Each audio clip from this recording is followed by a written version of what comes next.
Prime Minister Narendra Modi's vision of Viksit Bharat will not be complete unless and until they are not going to increase the export, because by increasing the export, it's going to give increase to the foreign exchange. And what's really very important is that it's also going to generate employment. Here we can see that large number of people here have gathered for the conference. We are joined by Mr. Sunil Singh. He is the chairman of National Welfare Board for Traders. Sir, what is the basic concept of this conference and what actually you are trying to achieve through it? आज के इस conference के माध्यम से ऐसा लगता है कि मोदी जी का जो विजन है एक भारत श्रेष्ठ भारत वो यहाँ देखा जा रहा है।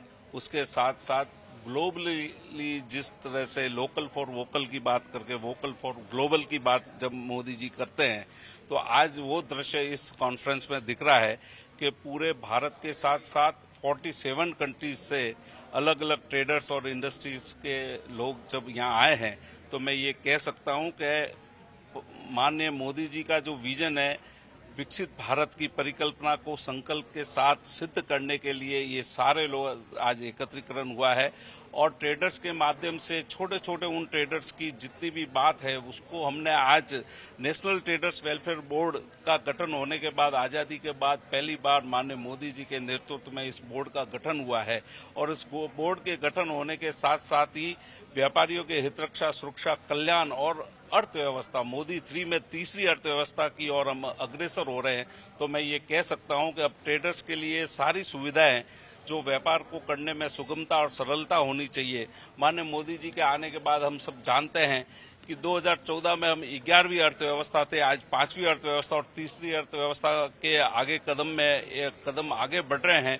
उसमें ये मैं कह सकता हूं कि आने वाले समय में देश में पूरी दुनिया को जिस प्रकार से G20 के माध्यम से माननीय मोदी जी के नेतृत्व में एक नेतृत्व मिला और 196 में से 162 देश आज भारत के साथ संलग्न करके व्यापार हो रहा है तो इसका मतलब व्यापार बढ़ रहा है। चाहे हाईवे का विकास है तो व्यापार बढ़ रहा है, चाहे रेलवे का विकास है तो व्यापार बढ़ रहा है, चाहे हर घर जल पहुंचाने का कार्य है तो व्यापार बढ़ रहा है।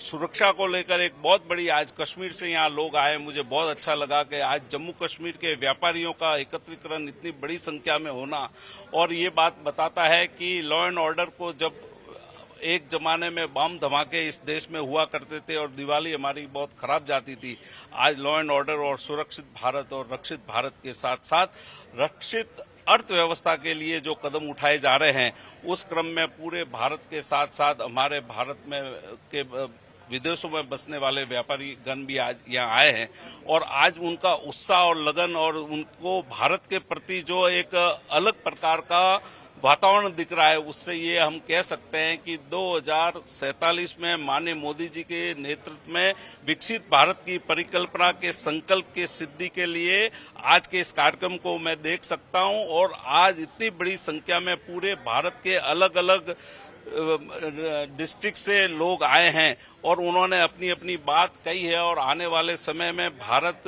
एक विश्व गुरु की ओर हम आगे बढ़ रहे हैं। जिस समय हम सोने की चिड़िया कहा जाते थे वो दौर अब प्रारंभ हो चुका है और आने वाले समय में हम उसी नए युग नए भारत के साथ आगे बढ़ रहे हैं। कैसे आसान कर रहे हैं आप बिजनेस को? जैसे हमने देखा कि कभी भी बात करते थे तो कहते थे कम्बर्सन प्रोसेस रहता है, एक्सपोर्टर से बात करी इम्पोर्टर से बात करी, तो कैसे उसको सरल बनाया जा रहा है ताकि एक वन विंडो सिस्टम हो जहां पे सारे उनके मसले हल हो? मैं आपको ये कह सकता हूं कि जो सबसे बड़ी आज हमारा बोर्ड बनने के बाद पूरे भारत में मैं और मेरी टीम 25 स्टेट में और 4 यूटी में जब हमने लोगों के साथ गए, हम अभी तमिलनाडु में पिछली बार गए तो तमिलनाडु में सबसे बड़ी जो समस्या थी वो लाइसेंस समस्या थी। तो अब भारत सरकार ने one window licence system online कर दिया है। तो मैं ये आपको कह सकता हूं कि कंप्लायंस में जितना भी सरलीकरण हो, माननीय मोदी जी की तो नेम है कि आने वाले समय में व्यापारियों के लिए किसी भी प्रकार का सरकारी हस्तक्षेप जितना कम हो सकता है वो करना चाहिए और उसी इंस्ट्रक्शन पे पूरी सरकार चल रही है। और आने वाले समय में जिस प्रकार से हमारा एक्सपोर्ट बढ़ रहा है, जिस प्रकार से हम ट्रेडर्स को एक ऐसी श्रृंखला के साथ जोड़ रहे हैं जिससे मैं ये कह सकता हूं कि व्यापारी को अब सुरक्षा, रक्षा और अर्थव्यवस्था के मामले में कहीं किसी भी प्रकार की कमी पेशी होती है तो हम चाहे फंड से रिलेटेड कोई भी बात है तो उसके लिए हमने एसएलबी के साथ हमारे बोर्ड मेंबर को जोड़ दिया है, जिससे उनकी हर महीने की जो अपने स्टेट की कमेटी होती है उसमें वो फंड से रिलेटेड जो व्यापारियों की जो भी समस्या है उसको रखकर उसमें सुगमता ला सकते हैं। जो पुराने कानून कायदे थे, हम सब जानते हैं कि अंग्रेजों के जमाने के कानून कायदे पिछले 10 वर्षों में माननीय मोदी जी के नेतृत्व में बदले गए हैं। उसी तरह से व्यापार उद्योग में भी कैसे कानूनों में सरलीकरण हो। जो पुराने एक्ट है, आपको मालूम है, छोटे छोटे कारणों से लोगों को केस बन जाते थे, उनको सजा का प्रावधान होता था, वो सारों में इतना परिवर्तन हुआ और 17, 18, 18, 19 के जो नोटिस आए थे उस पे भी सरकार ने अब तय कर लिया कि किसी भी प्रकार का व्यापारी का इस प्रकार की समस्या का समाधान उसी समय हो जाना चाहिए। और आज मैं कह सकता हूं कि भारत सरकार के इस बोर्ड के बनने के बाद आने वाले समय में व्यापारी को जब 3,000 रुपया 60 साल की उम्र के बाद अगर पेंशन देने का कार्य भारत सरकार ने तय कर लिया है तो आप सोचिए कि अब मिडिल क्लास के लिए, और आज मैं ये कहता हूं कि पिछले इस दरमियान मोदी जी के सरकार के दरमियान हम 25 करोड़ लोगों को गरीबी रेखा से बाहर लाना, यही अपने आप में इस बात का द्योतक है कि आने वाला समय देश की अर्थव्यवस्था को आगे बढ़ाने के साथ साथ व्यापार को कहां किस ऊंचाइयों पर ले जाने की नेम के साथ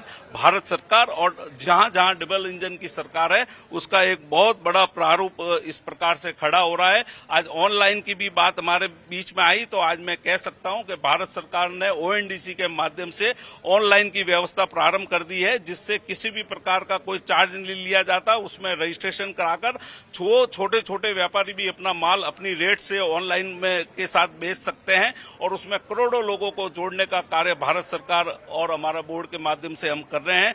मैं ये बात आज के इस कार्यक्रम से कह सकता हूं कि आज जो इस वातावरण में व्यापारियों में जो उत्सुकता है और विदेशों से आकर लोगों ने जिस प्रकार से भारत की अर्थव्यवस्था और भारत का आने वाला समय उसके साथ एक हुंकार बढ़ी है और आने वाला समय भारत का है और विकसित भारत की परिकल्पना में हम सब साथ समर्थन के साथ और जिस समाधान के साथ लोगों ने आज अपनी अपनी बात रखी है तो मैं ये कह सकता हूं कि आने वाला समय भारत का एक ऊंचाइयों पर जाने वाला है। Mr. Sunil Singh has made a very important point. We have seen that there has been a shift because in coming days there is going to be election in Jammu and Kashmir. See how over the period of time we have moved from terrorism towards trade. It's more of tourism. Earlier there was days when hardly there was a day when we used not have a bomb blast or any grenade explosion. There used to be stone pelting. But things have changed over the period of time, especially after abrogation of Article 370. And today it's a very happy moment here that the traders from Kashmir Valley are also present here. But we are also looking towards Africa, because that had been the continent that was totally neglected. If we talk about the pharma trade, because only 3% of the India, because India is considered to be the pharma capital, only 3% of India had been contributing in export. So how we are trying to tap that area and what are the measures to be taken, because we have seen already China has been trying to grab market to prevent China from doing so, because many of the African countries feel China is like a land grabber. So they are worried of this fact. So what is your board doing? Basically, FTII is organizing this program only for for promoting export from India, which is the vision of Modi ji, and we are working on it, that how we can increase export from India, and we are working on different sectors, different categories of products, and different categories, different companies are associated with us, those who are working with us, and we are on our mission and vision. Our vision is very much clear, that our mission is clear. So how you are trying to encourage, when we talk about, I've been asking this question to them also about the African continent. So because it's the largest continent, so what measures are being taken in this? See, अभी जो है Africa है 3% जो है वो medicine वहाँ पे produce करता है। अभी 90% जो मेडिसिन हैं अफ्रीका में वो बाहर विदेशों से ही आती हैं, और भारत जो है global pharmacy of the world कहलाता है, और इस क्षेत्र में इंडिया जो है बहुत डेवलप हो चुका है फार्मेसी में, और अफ्रीका यूनियन भी जो है इसलिए G20 में ऐड हुई है, मोदी जी ने करा है, जिससे कि जो इंडिया का जो एक्सपोर्ट्स है वो बढ़े, और विकसित भारत का जो उनका जो सपना है वो उसमें अफ्रीकन यूनियन ही है जो बहुत इंपॉर्टेंट रोल प्ले करने वाला है। 90% जो मेडिसिन इंपोर्ट होती हैं अभी अफ्रीका में वो यूरोपियन से होती थी और भारत से होती थी, लेकिन भारत जो है उसमें अभी उसका एक्सपोर्ट्स अफ्रीका में बहुत बढ़ने वाला है. It's going to be a very important step because they are looking towards the African continent. It is considered to be the largest continent in the world. So they are trying to tap that market, and that's one of the reasons that they're looking towards that. But what is really more important, if you look at there are many of the women traders also present here, and that's a really very healthy sign that traders from Kashmir Valley, traders from different parts of the world coming over to this place under one umbrella, they are going to work and ensure that they are going to achieve that dream of Prime Minister Narendra Modi, that's about Viksit Bharat. But Viksit Bharat dream will not be complete unless and until that foreign exchange is not going to increase, because that is going to just give a boost and fillip to India's GDP, and also it's going to increase that employment also. What steps, how you see this kind of a conference, and how important is this both? First of all, I want to tell you I am from Jammu and Kashmir. I am from Jammu and I am into healthcare industry from last 26 years. I am the president of Nursing Home and Dialysis Center Association also. So talking about the medicines and all those things which we are producing right now in India, India is a hub of medicines production. We have all the good medicines, all the good product coming from India, and looking towards the expansion of medicine business from India to other countries. It is very clear, it is as per the vision of Modi ji, we are expanding our business from India to many other countries. We are supplying we are supplying our medicine in European countries. We are supplying our medicine in African countries. Now the GCC is also with us. GCC is also has come into the era. We are going to GCC also. I mean, it is a wider vision of Modi ji where we are going far ahead of what he is expecting. His support is with us, and we are. One small question I'll be asking, because there are many opposition party leaders, they say that nothing has changed after abrogation of Article 370. How, as a trader, you feel there has been a change, what you had been witnessing since 2019? Yeah, there is a lot of changes in it.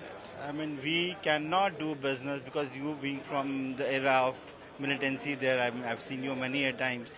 हमारा वहाँ पे ऐसा था कि we cannot go out after 8 o'clock. Now the Jammu and Kashmir, I just came back from Kashmir after attending a meeting there. So Kashmir mein we can move around for till 10 to 12 o'clock in the nights. So there is nothing as such where we can say there kabhi yahan pe militancy bhi thi. That has changed. Now people have started coming to Kashmir. People have started investing in Kashmir also. Jammu, especially in Jammu also. So things era has already changed. 370 ने जो हमारे पे एक सिकंजा रखा था वो अब खत्म हो चुका है और हमारा we are connected to the world. So if you have to become Vishwaguru, you need to have a good economy. And the second thing is that it is not only about the Agni missile and the Prithvi missile. If the country that has a good story to tell, and only then you can tell the good story when you also include other parts of the world in your Viksit Bharat story. And that's what actually India is trying to do. They want more and more export to increase. They want more and more GDP to improve. And that's what actually they are doing. Pradeep Datta with Mr. Bhati for Times Now.